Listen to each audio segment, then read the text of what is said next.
everyone. Good evening. Thank you for joining us again for our weekly Freedom School seminars.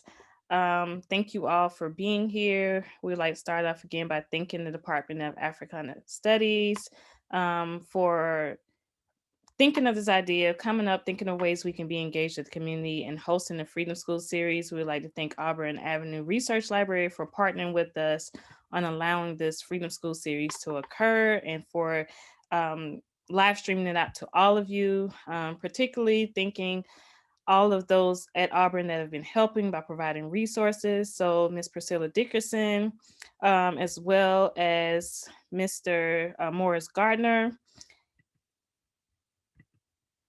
Sorry, hold on here one second. And Mr. Frederick Cox.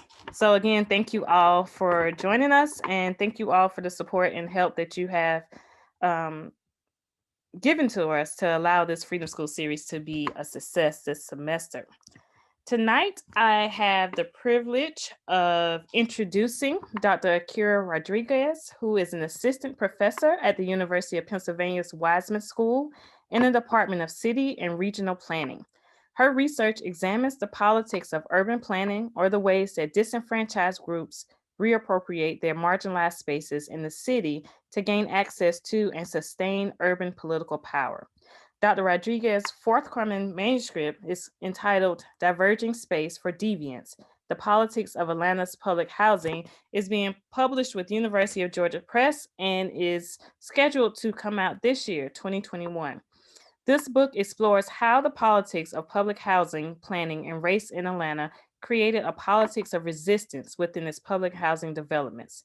This research offers the alternative benefits of public housing outside of shelter provision to challenge the overwhelming narrative of public housing as a dysfunctional relic of the welfare state. Dr. Rodriguez was recently awarded a Spencer Foundation grant to study how parent and educational advocates mobilize around school facility planning processes in Philadelphia.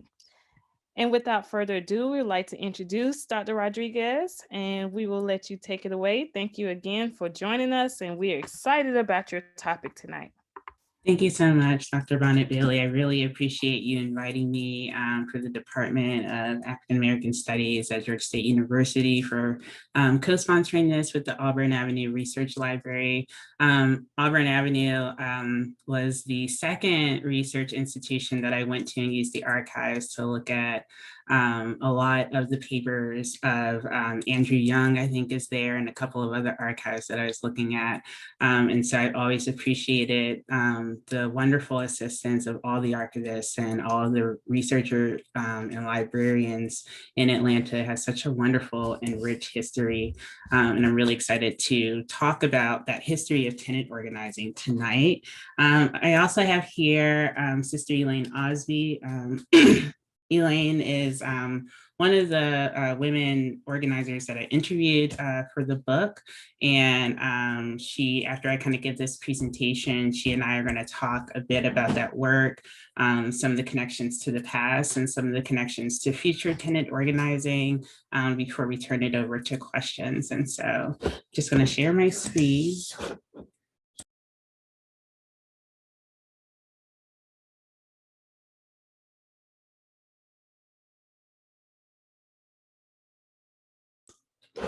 Okay, so the title of the talk is Diverging Space for Deviance, the Politics of Atlanta's Public Housing. I want to talk a little bit about, sorry about that. I want to talk a little bit about how the politics of public housing, particularly the planning of public housing, helped to create these politics of tenant organizing within. A lot of this planning and the organizing of land over space in the city of Atlanta at the turn of the 20th century is clearly rooted in racism. I'm sure many of you have heard about Richard Rothstein's The Color of Law, the role of redlining and urban renewal in segregating communities, but even public housing has this similar history as well. Public housing in Atlanta it was actually sort of pioneered here. Atlanta had the first public housing under the Public Works Administration's Housing Division as part of the New Deal. And so Techwood Homes was opened in 1936, and then later University Homes, which is one of the cases I examined, was opened in 1937 as the first public housing for African Americans. At the same time that this public housing experiment was happening, a racial organization in the city was also changing in response to the 1906 race riots, World War II, and the rise of urban renewal is also a major shift, as well as the demolition of public housing. And so I look at these different moments in public housing history as a way in which the tenants in public housing organized against these politics that were often quite racialized, quite segregated, and quite marginalizing to the people who lived in these communities. One thing that's also interesting about public housing is the scale. It is a federal program that is authorized by the state and administered by local public housing authorities that often exist outside of the state. And so when we talk about public housing in Atlanta, for example, in 1937, while there was public housing available for African Americans, they were technically not eligible to vote in the majority of the elections of the city because there was a white Democratic primary, which meant that Democratic primaries were excluded to the white race only. And so while they were being afforded these federal benefits in the form of public housing and all of the amenities that came with public housing development, once they kind of crossed that boundary, they were not afforded the same rights as their white peers at Techwood Homes. So I talk a little bit about deviance and deviance. Part of the public housing program is that it created these categories of who was deserving and who wasn't. And so although we typically think of public housing as a place where those who can't afford a home in the private market have some space. In early public housing, of course, there were minimum incomes and maximum incomes. And so it was very much for a mobile middle class that was unable to purchase homes during the Great Depression. And so there's this idea that those who are in and out of public housing are deserving and undeserving. And this also maps on to whether or not they're politically legitimate, such as a voter or a homeowner or a taxpayer, or a political deviant, which we see later is remade into things like welfare queen, people who are experiencing homelessness, and now people who are attached to the carceral state. I talk about this concept of diverging space as being a core foundation to tenant activism, that deviants do not necessarily comply with the dominant logics of space. And so even if Black people are forced into these sort of ghettos that were created in the northwest of Atlanta during urban renewal and a massive construction of public housing and subsidized housing in the northwest. There were also lots of opportunities for remaking that space to accommodate their needs, such as when Mary Sanford of Perry Homes advocated with others in her neighborhood to get a spur line for the MARTA rail that takes you up to Bankhead. So while this is not a total win, this was a way of sort of understanding public goods and public services that can be arranged around Black needs, and particularly Black women needs. This is a zoning plan. This is one of the first zoning plans for the city of Atlanta in 1922. And zoning plans, prior to that, Atlanta did not have any sort of planning organization. The city just sort of built whatever they wanted, wherever they wanted. And so planning came into being around the 20th century, these comprehensive plans, these regional plans as a way of developing cities for safe and sanitary use and to maximize growth. And so part of the land use is understanding what lands are desirable and what lands are undesirable. And so they have things that you would expect, like the height of a building, and the area and what sort of district it's in, whether it's a residential district or multifamily, commercial district, industrial. But you also see here that they have these race districts, such as R2, which is colored, or R3, which is determined. Many of you are familiar with redlining, which were these maps created by mortgage companies and banks to declare that certain neighborhoods were worth investing in, and those that were not worth investing in were colored in red. This is a very similar approach, but on a parcel by parcel basis. And so these sorting of land uses to include not just how large an area is, a building is, or what it's being used for, but also the race of those occupants suggests that land use in early 20th century Atlanta was definitely shaped by the racial population and the fear of a enfranchised Black population. In 1904, there was a race riot that began in September and lasted for 4 days, in which at least 30 people were murdered. This happened largely white, middle class and working class people, terrorizing Black neighborhoods, pushing Black businesses and residences out of downtown and moving into the Southwest, where some of the local colleges had been established. These race riots were one of the first sort of aggressive moves to push Atlanta's Black populations into more marginalized and confined areas of the city. However, due to the sizable proportion of the Black population, unlike northern cities where redlining and ghettos were more common, Black populations in the North were often 10 to 20% at the turn of the 20th century. However, in the South, of course, where emancipation and migration were not as thorough, you see much larger Black populations in urban Southern areas, up to 40% in the city of Atlanta. And so the idea of an enfranchised Black community that could be the majority of the voter population was quite threatening to the white population.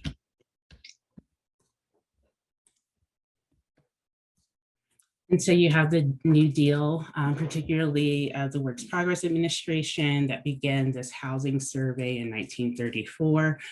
Here you see, again, another land use map.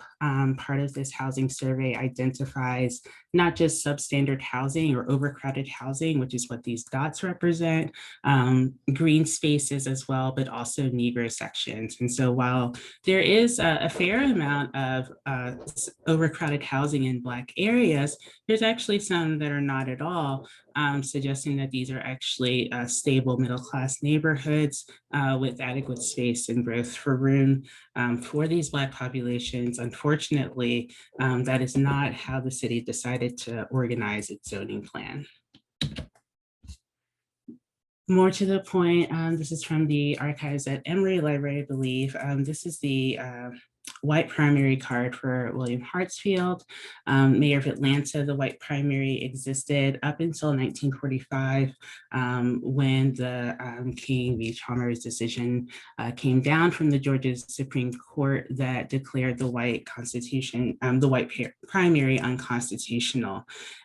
During this time, immediately after, we see university homes and their tenant associations spring into action and organize voting drives and serve actually as a voting place for the next special election, where Black registered voters are able to vote in a primary for the first time.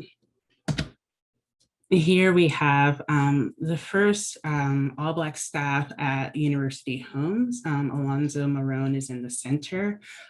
He was from the Virgin Islands and educated at Brown and Hampton as a social worker, and came down as part of one of many Black housing managers that were placed in these new experiments of Black public housing.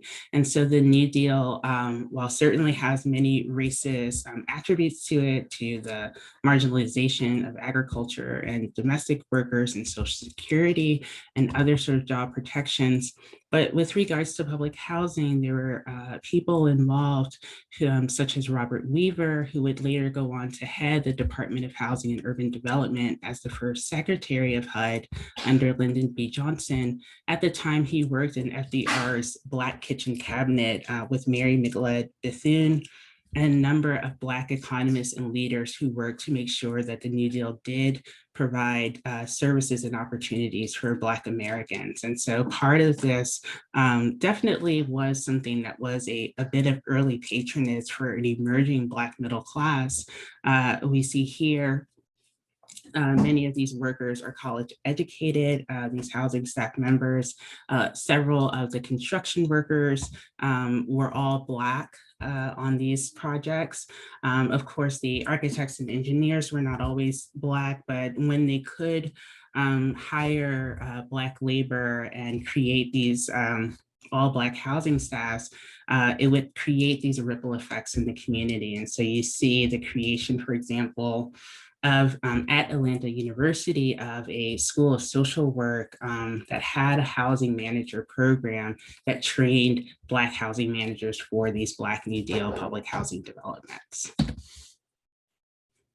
These housing managers and advisory committees that were also usually comprised or including Black people also worked to create more humane income limits and amenities for Black public housing versus white public housing. So you see here pamphlets from the 1940s for John Hope homes on the left and Clark Howell on the right. Clark Howell at the time was only for white families, and John Hope only for Black families. And you'll see that the maximum income limits are lower for Black families to reflect the difficulty in putting together even the $500 for a maximum income for a family of two. And so these realities were inscribed in the admissions policy so that they would be more accessible to more Black Atlantans, but still this did not cover the vast majority of those who needed housing.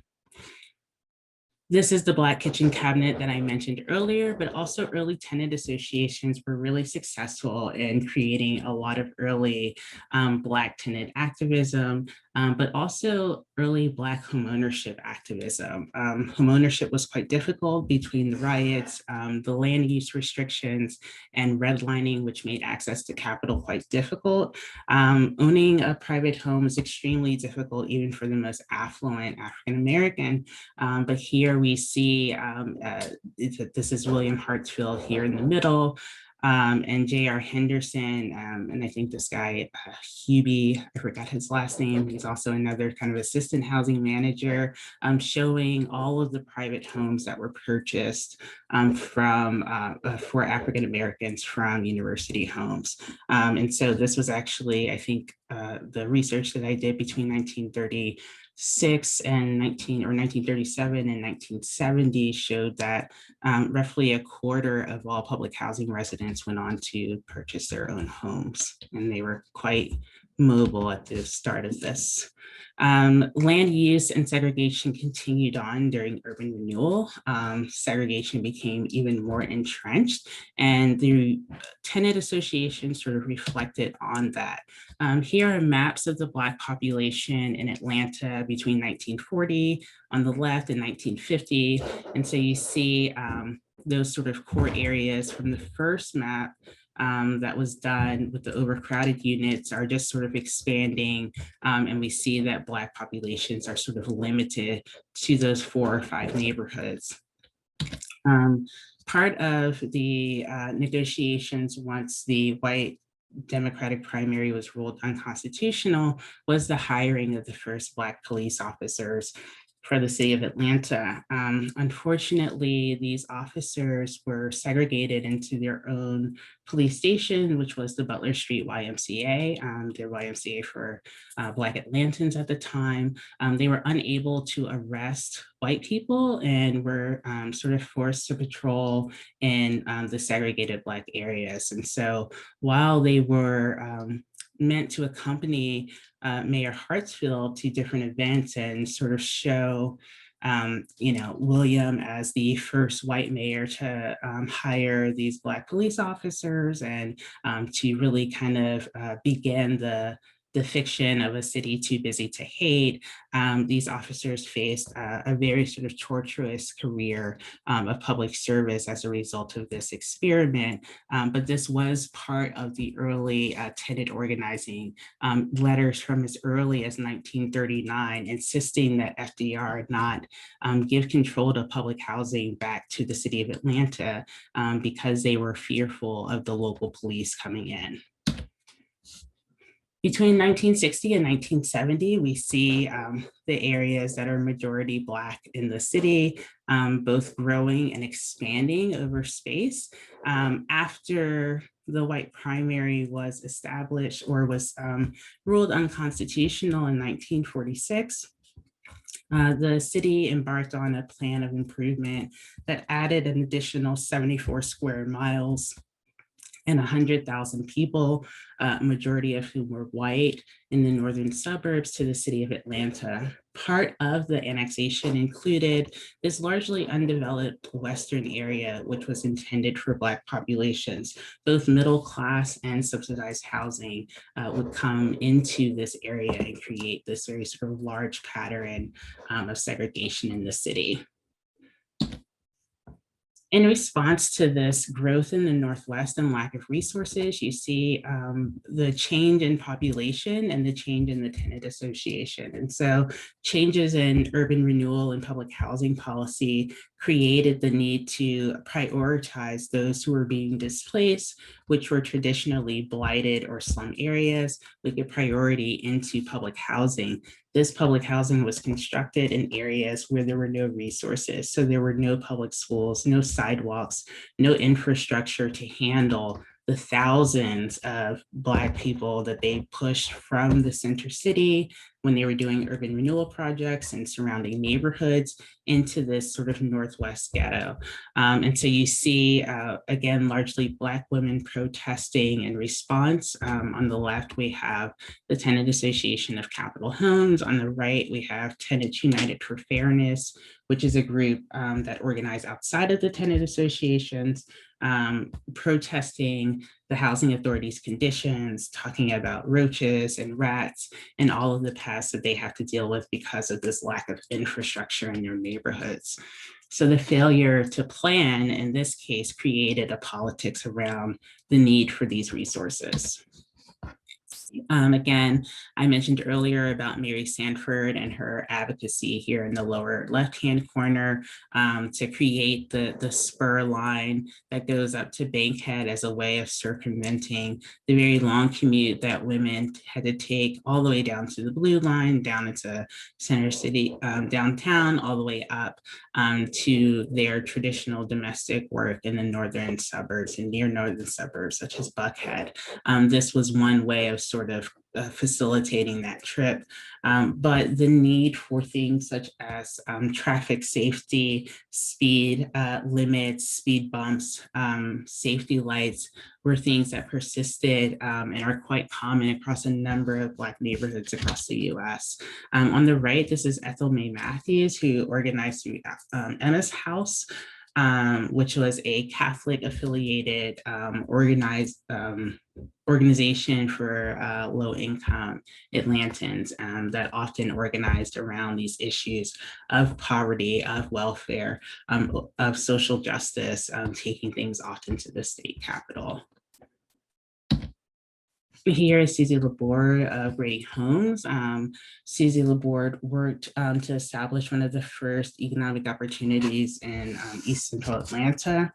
The purpose of the economic opportunity was to provide not just traditional workforce development and job training, but also address some of the needs of care in the neighborhoods. Although Grady Homes was adjacent to Auburn Avenue, which was long established as an area of affluence and Black entrepreneurship and ownership, there was still a lack of goods that were able to target some of the extreme needs and poverty of Grady Homes in the late 60s and 70s, particularly of both a population that was increasingly aging and increasingly disabled. There was an increase in transfers for those with disabilities because of Grady Homes' proximity to Grady Hospital. And so as a result, you see a lot of disability activism coming out of Grady Homes. Here you see, in response to the criminalization of drug rehabilitation, including eviction as a consequence for drug use in public housing, you see the creation of drug rehabilitation centers, as well as the creation of food ministries and food drives to serve the ongoing needs of the population. By the 80s, you start to see the priorities of the housing authority shift a bit from that of social service and housing those safely and sanitary housing for those who cannot afford it. Suddenly you see another form of deviant construction and this need to, as you see here in this list of priorities, this need to evict undesirables. And so the housing authority takes on a more aggressive stance that begins to mark the end of public housing activism. Here again, public housing across the nation characterized as human file cabinets set to explode. And so nationally, while we see in the beginning with the New Deal, public housing was meant to produce citizens that would go on to become homeowners and lift up this submerged middle class. Now we see public housing having the opposite effect as actually being a socioeconomic immobilizer and not helping to produce this productive citizen.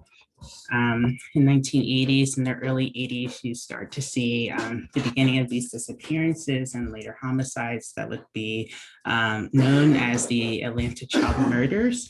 During that time, you see tenant activism shift briefly to include that of male leaders, once again, sort of reflecting some of that leadership that came in the early 1940s and 1950s.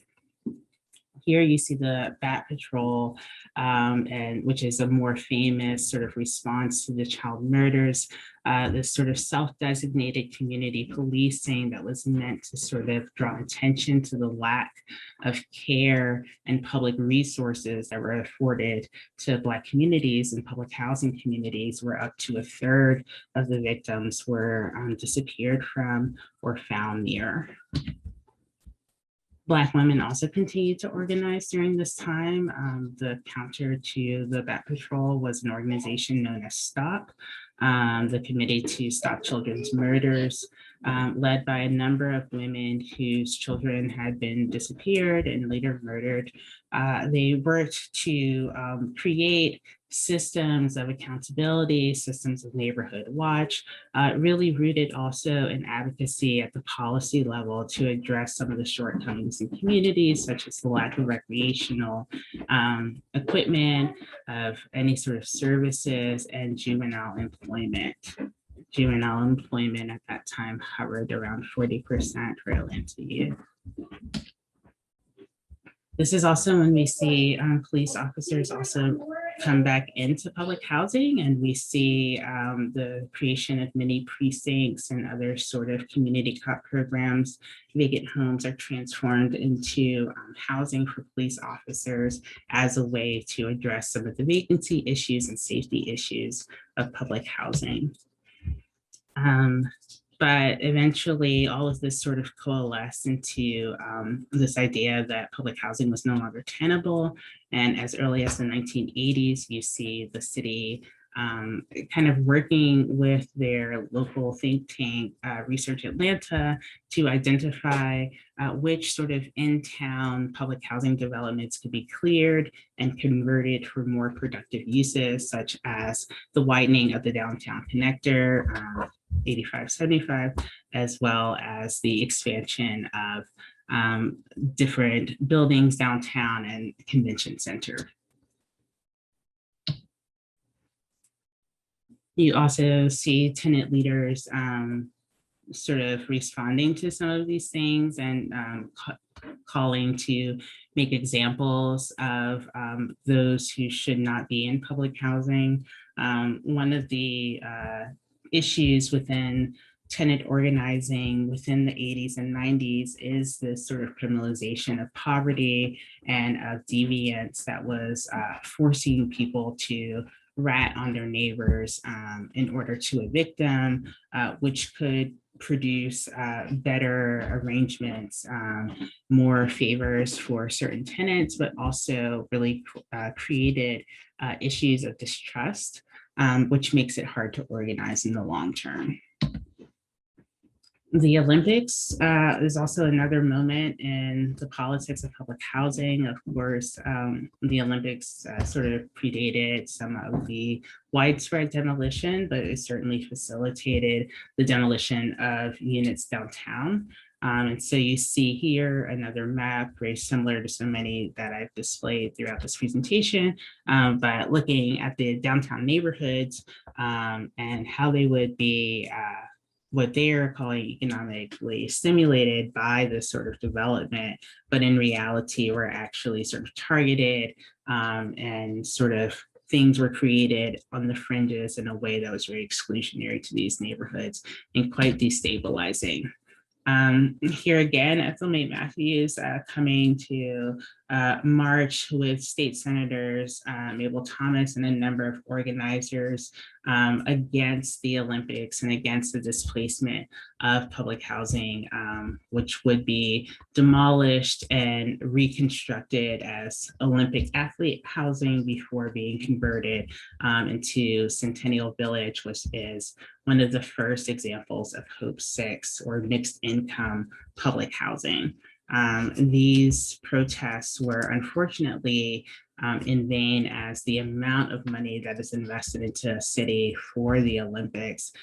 The Atlanta Olympics claims to be the first modern Olympics to actually turn a profit, creating this sort of incentive that drives cities to attract this sort of development and mega events. In 1992, after the Olympics were sort of announced in Atlanta, this final report comes down that provides funding to demolish public housing and redevelop it into mixed income, mixed use communities, which were the favored redevelopment scheme of the Olympic neighborhoods. Here we see a photo of the demolition of some of the final public housing in Atlanta. Once they started demolishing public housing in 1993, they didn't stop until roughly 2013. And so 20 years of demolishing public housing, rebuilding, not even 25% of the total number of units that were demolished across a number of sites. There are still constructions happening. I just saw there was a groundbreaking for the development formerly known as Herndon Homes. And so it's still an ongoing project. The Housing Authority has changed its name from the Atlanta Housing Authority to Atlanta Housing, reflecting its sort of new approach to providing housing solutions instead of permanently affordable housing and construction. As a result of the loss of the physical developments of public housing, we've also lost those tenant associations, which were often written into legislation and mandated and funded through housing authorities, with the replacement of a lot of public housing has been Section 8 or housing choice vouchers, which sort of scatter people and concentrate them at the same time, often in areas that have less resources and less supports and social networks than the housing from which they were displaced from. So in the wake, you see other groups that emerge in response to the ongoing housing precarity that is experienced in the city that has very little sort of recourse because of the fractured nature of housing currently. Here is also after Occupy, which helped to address issues during the foreclosure crisis. As many of you know, we are facing what feels like an eviction cliff, which means that after the sort of CDC moratoriums and even the moratorium that was extended by Mayor Keisha Bottoms, that eviction is still something that is a very real reality for many in private rental housing or even Section 8 housing. And so this idea that there needs to be a robust tenant activism, not just to address these issues as they are happening to people, but also building that capacity to address them before they get to this point. In addition to some of these organizations that have been lost, there's also been a shift in how these organizations or how people are coming together. And so some women that I've been talking to who are who grew up in public housing and are still really invested in the idea of organizing predominantly with women around issues of community and public goods and services are finding that they are finding commonality through these cluster PTA meetings, which sort of have these shared geographies and interests and populations that can come together in similar ways as the early tenant associations. And so that is the end of my presentation, but not the end of tenant organizing.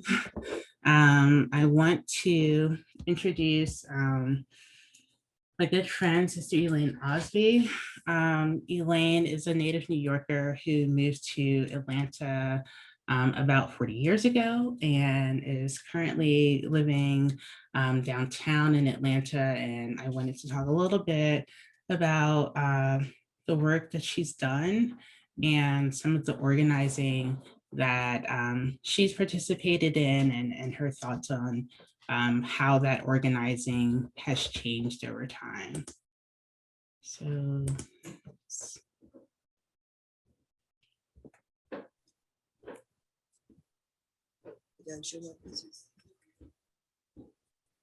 we can hear you, we just don't see your. I don't know what's going on. Oh, okay, we just can't see your face. If you could start the video. Yeah, start video. There you go. Yes. Hey.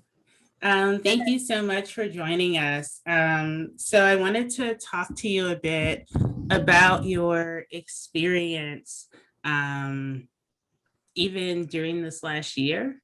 I know you have officially stepped down from the Tenant Association as the president, but you still continue to do work in your community.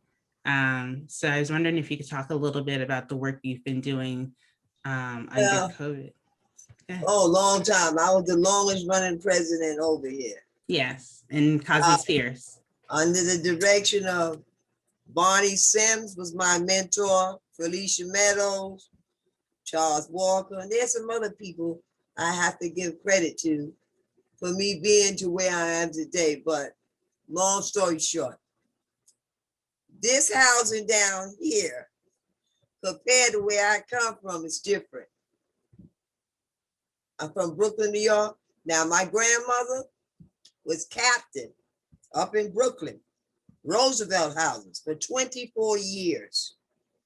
And they have all diverse of nationality of people. Everybody. They ain't no just white, black. No, everybody forms a thing, a unit. Everybody get along. Everybody help one another. Everybody is one. When I came to Atlanta, I was 26. I'm 69 now. But when I came under the leadership of being a president of Cosby Spears, people don't know. They always want to say bad things about public housing, but I'm going to speak for me. Thank God that President Roosevelt saw them kids out there during World War II. Their parents was dead and the kids was taking care of themselves. So him and 12 bankers. So, oh, look at that.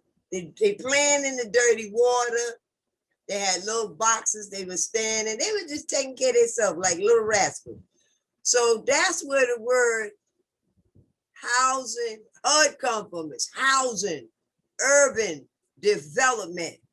And if it wasn't for the children, nobody would be in no projects, no high rises. Now, what happened back in the what? You said the 40s and all that. I don't know nothing about that. I respect that, but I'm not concerned with that. I'm talking about the here and the now, right now. HUD does a lot. It wants its recipients to be safe, to be sound, and most of all, they pay for you to go to school. They want you to go. They done sent me 3 times. I have 2 years, no, 2 terms.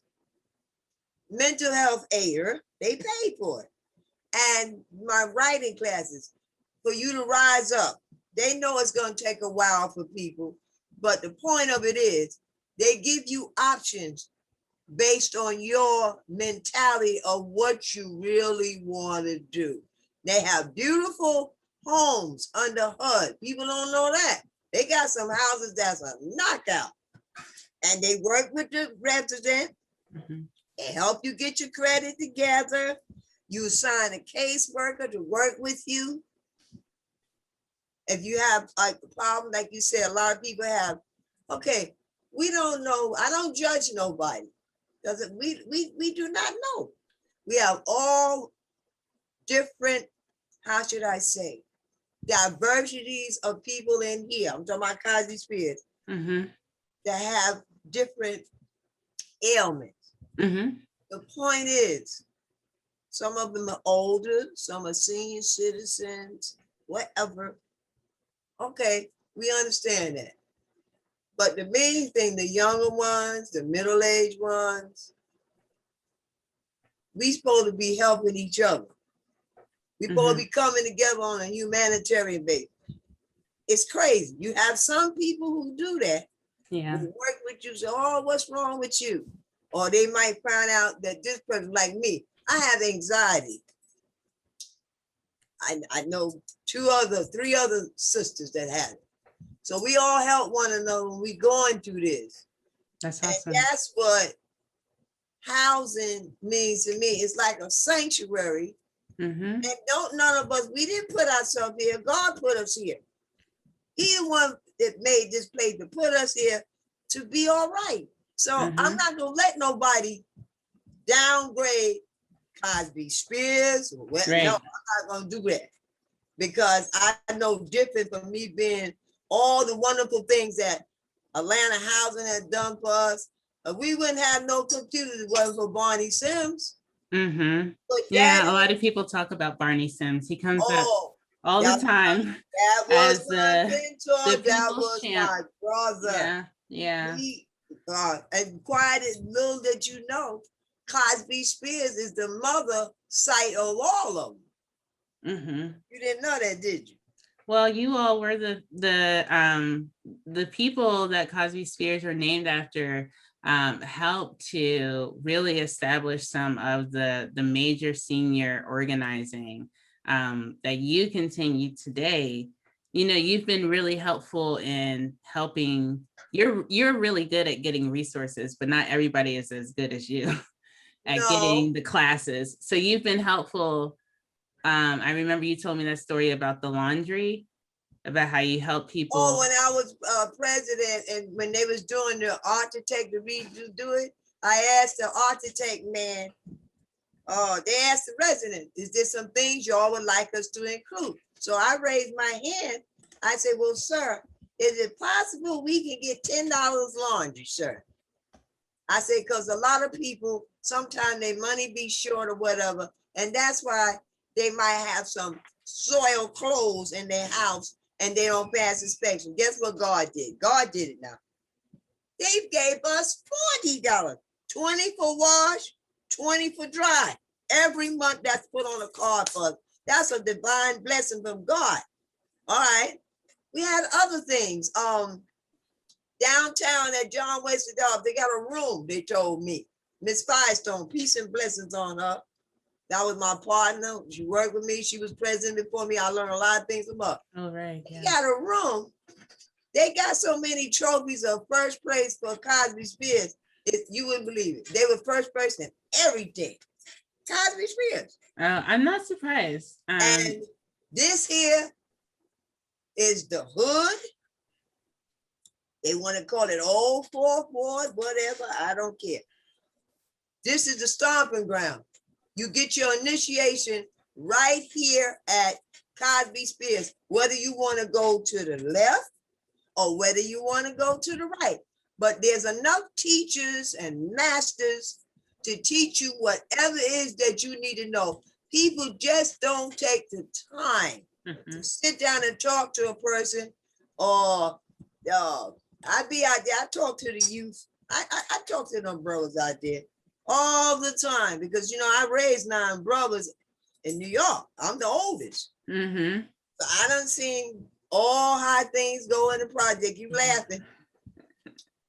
I don't like the word stepfather. I'm going to say second daddy, Ernest Leak.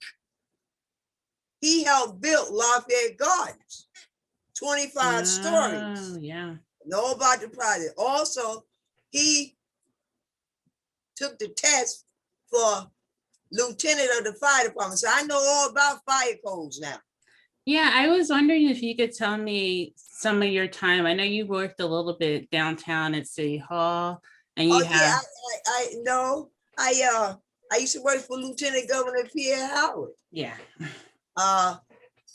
Who's some of my buffer was the Honorable John Evans. NAACP, Sheriff Thomas Brown, Michael Lomax. Yeah. The Honorable Vernon Pitts, the Honorable Louise Hornby, the Honorable Glenda Hatchett, the Honorable Samuel Jones, the Honorable Charles Hugger. All of that is with juvenile court. That's the last thing I did before I couldn't do it anymore. They were my tutors, and the public defender's office was trying to help people, but help the brothers, the men, the young guys, the young brothers. When they get in trouble, a lot of them come to me, the mothers and stuff, their son is in trouble.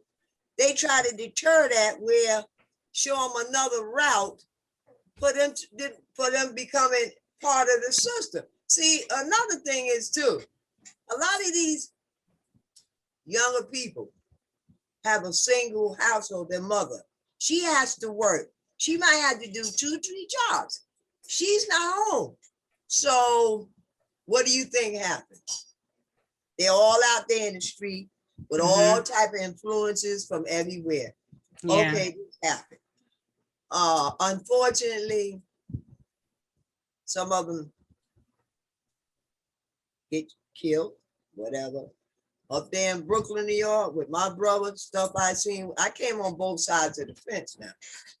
And my 9 brothers, I lost 4 of my brothers to AIDS, 3 to, 4, 3 were with the needles. I'm gonna get to that though. And my other brother was gay. Why would somebody introduce a boy 12 and 13 years old heroin? Why would you? But that was a huge issue that they organized around in the 70s, because it was so widely available as a result of veterans coming back. They didn't know. My brother. Oh no, they didn't know, but it was, it was an epidemic like it is now. It was something that was unavoidable. They were doing heroin. It was no crack, it was straight heroin. That's a heavy drug. But I'm just saying I seen all of that. I was their second mother. Unfortunately, my mother went away for a minute, whatever. But at 8 years old, my stepfather working at the firehouse. Mind you now, he had 3 houses too. He's still working at the firehouse.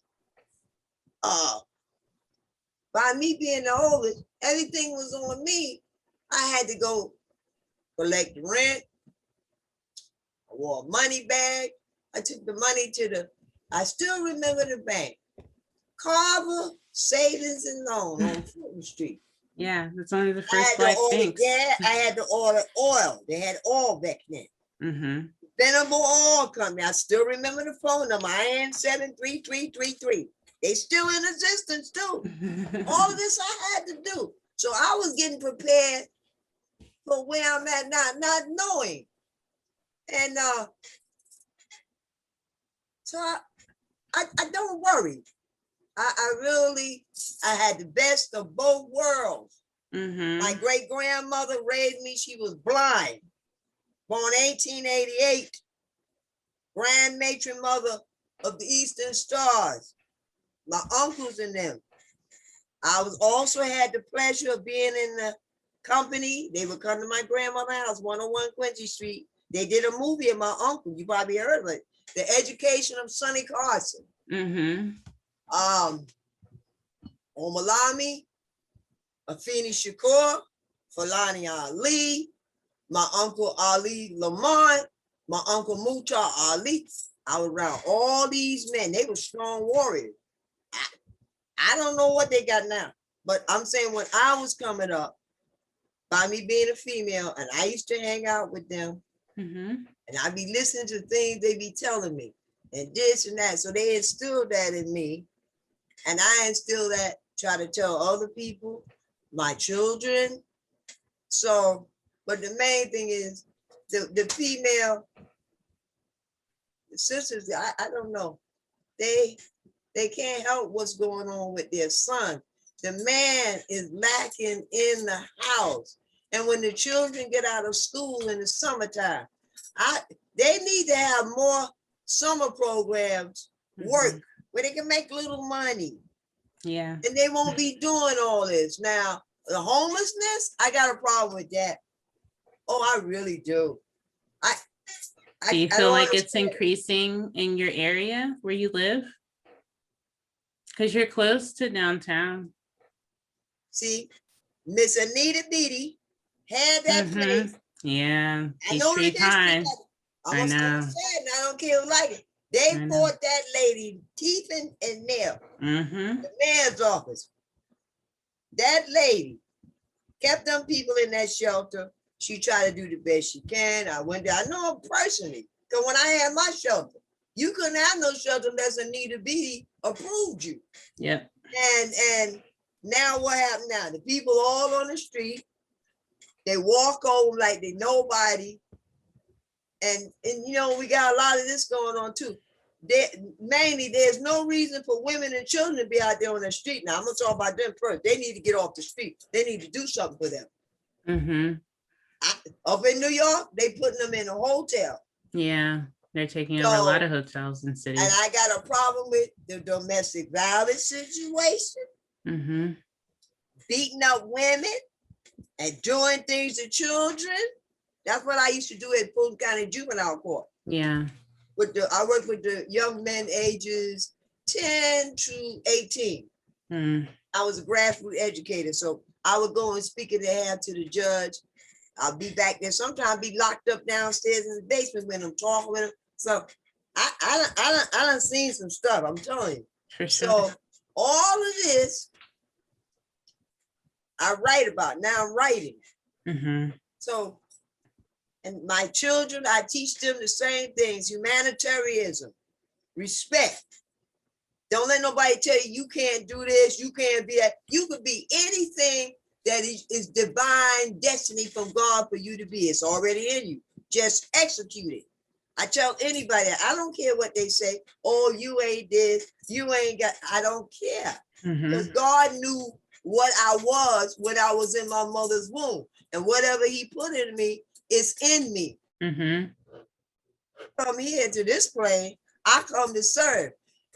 That's it. When my time is up, he called me home. That's it. But I leave a legacy that God said, mark the perfect man.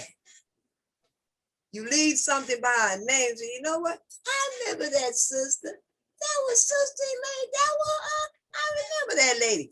That is the most precious thing you got. That beats money, fine homes, all that, because that's part of your soul. So somebody can remember you here forever. That's where the part be born again forever. That's it. So I don't care nothing about all this other stuff. I'm grateful to God. He give me a little food. He make me up in the morning. I have more abundance of food. I still serve people. I give them food. Can you, your camera went off, sister. Wrong, my camera went off.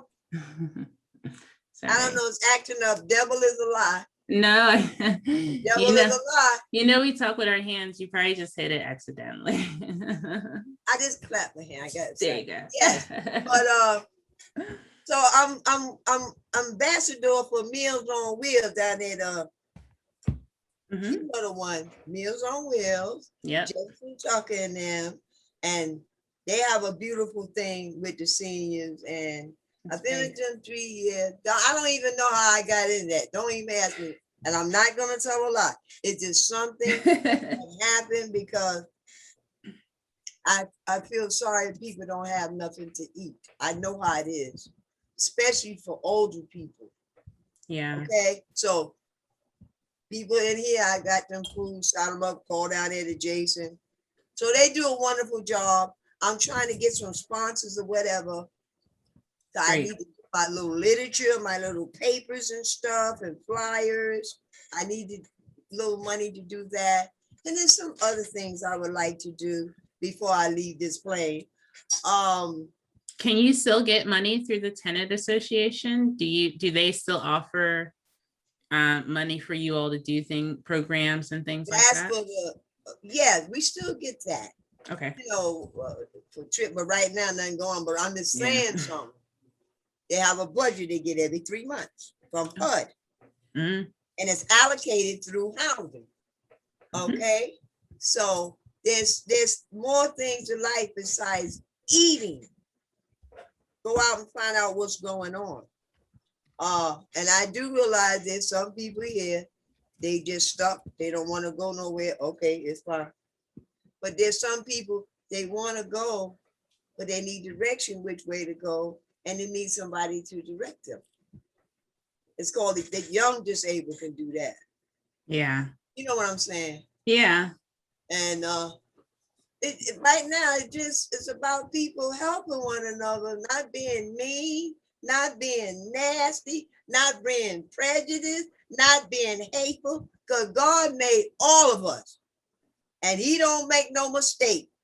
And I'm more in tune with nature now than anything. I look at all the beautiful flowers I get. I get flowers too. They call me the flower lady.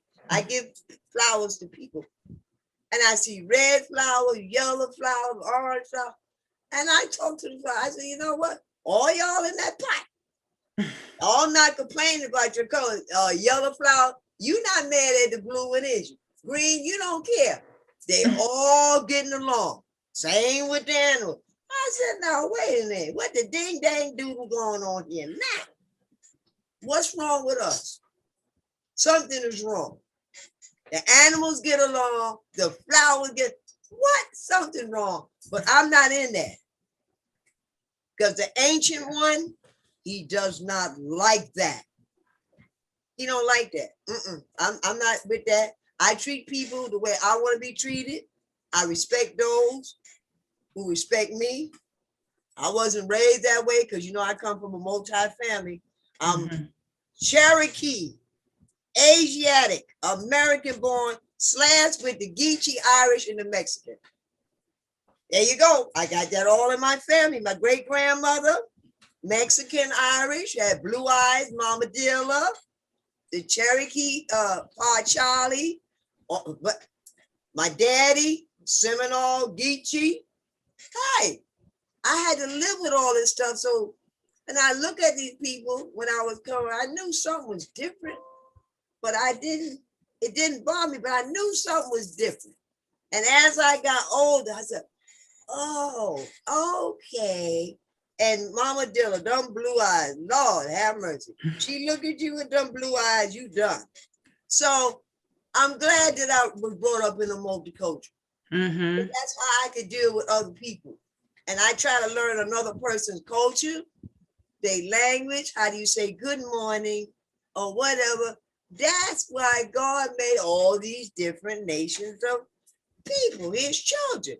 You know what? I'm so glad there ain't just one tribe. We'd be really messed up. Do you think you think we could open it up for some questions if people have questions in the audience? Yeah, they can ask whatever they want to ask me. I'll answer as best as I can. And with truth and honesty. Of course.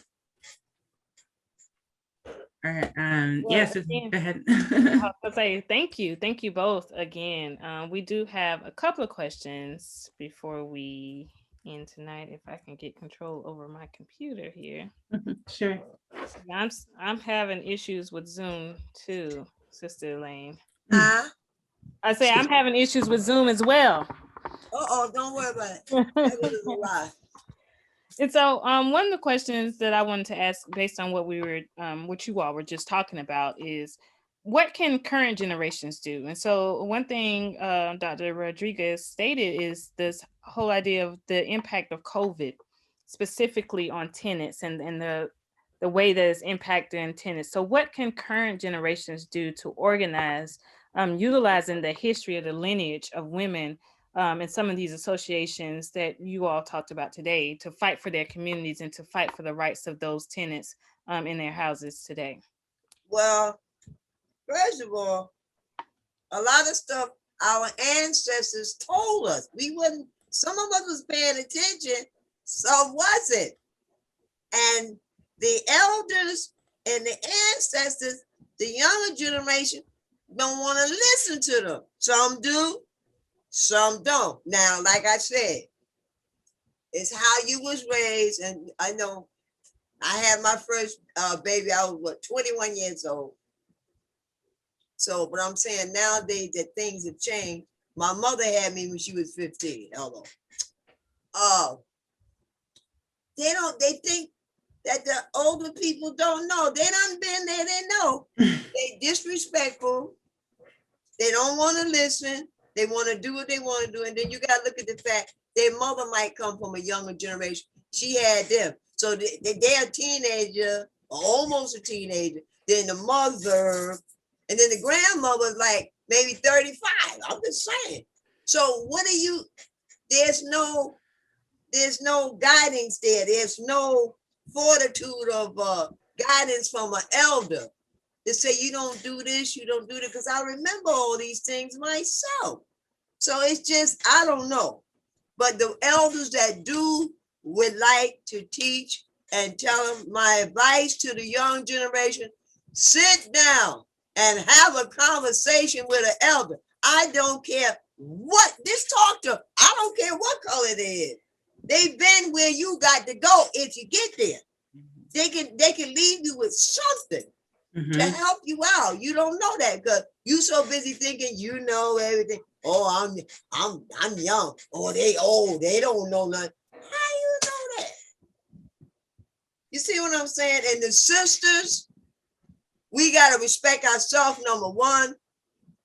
Number two, we gotta respect each other, and we gotta stop the madness. We got to come together and stop this because everything is falling on us now. See what I'm saying? And that also, and the warriors, the strong brothers that's out there, there's warriors, I commend you. I see them out there. They be working with their children. They be taking them to school. I see this now. I commend you. Now, back in my time, oh boy, if you did that, oh boy, dumb brothers come and pay you a visit and y'all know what would happen. I don't have to tell you. It would be a mess. So that's the lineage I come from. Do or die. If you don't do what you're supposed to do to represent your community and the elders, you in trouble. That's all I can tell you. So And like I said, the system, the mayors, all of them, city council, all of them, y'all need to sit down and have a group chat one day. This is a group thing with the youth. And talk with them, or get some elders or some people you know with some knowledge that they would respect, and hear what they gotta say. They trying to tell you that's why they robbing. They just like a runaway train, stealing. They really don't want to be doing that. They just don't know what to do. They like, what you would call it? They are traumatized. Then we got these killings. You know, oh Lord, that's another story there. Mhm. Oh Lord. And vandalizing your neighborhood, burning up stuff, breaking in cars. That's no good, because when you wake up in the morning, that same store you done vandalize or burn it up. Now where you gonna go to the store?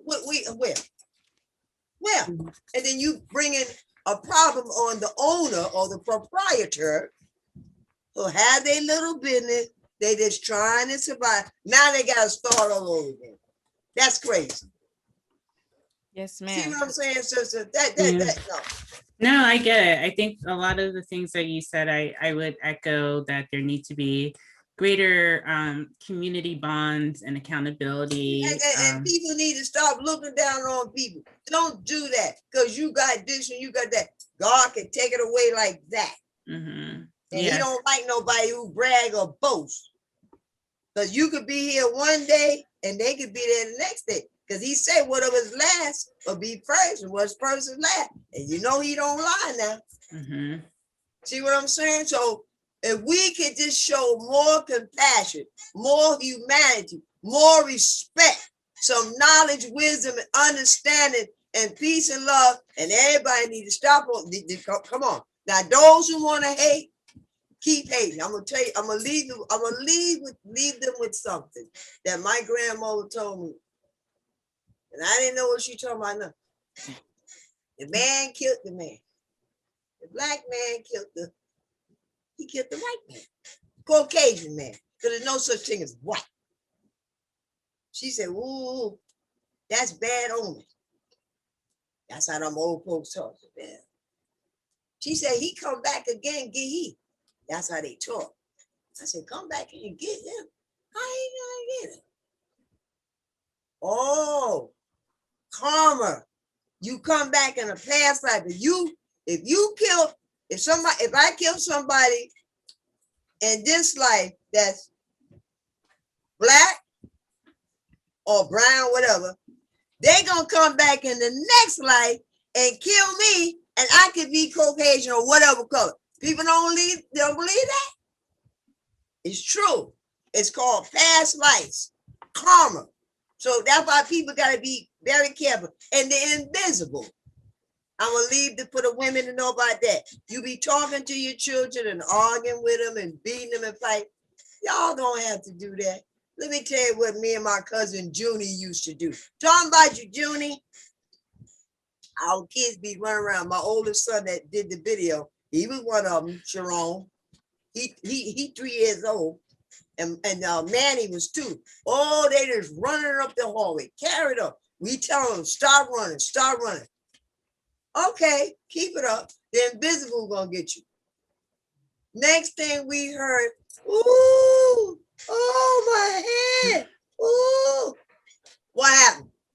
Oh, my head. The invisible run you right in that wall because it heard me tell you to sit down, and Junie told you to sit down. So my kids, they know this. The invisible will give. You ain't gotta beat them. Just let them keep it up. I'm gonna have to tell my kids that. I know, see if that works for you. I'm gonna have to definitely tell my kids about the invisible. We have another question in the chat. Yes.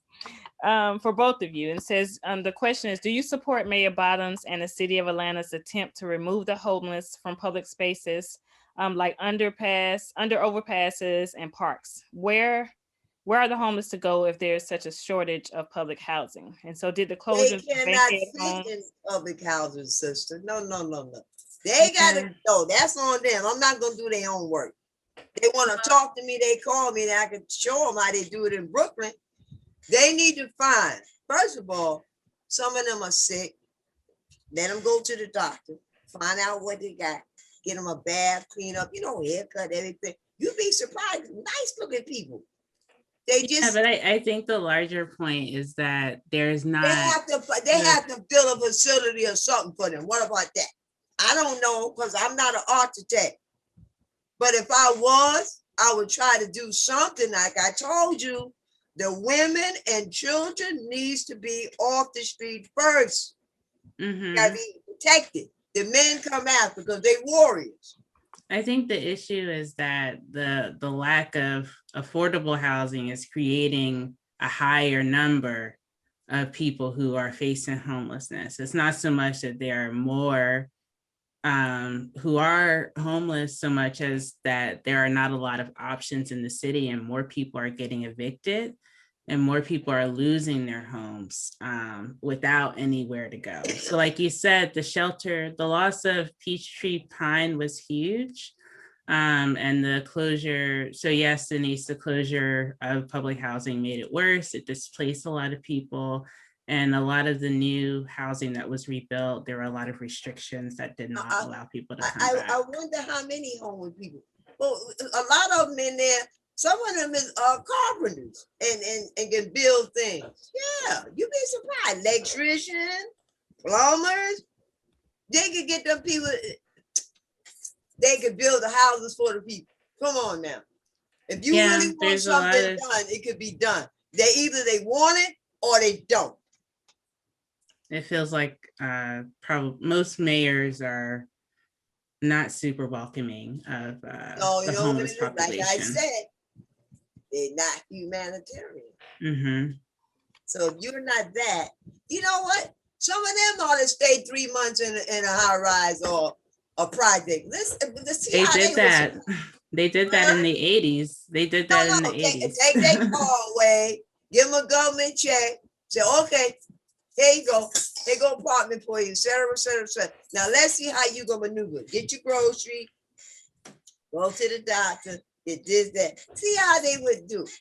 I'm serious.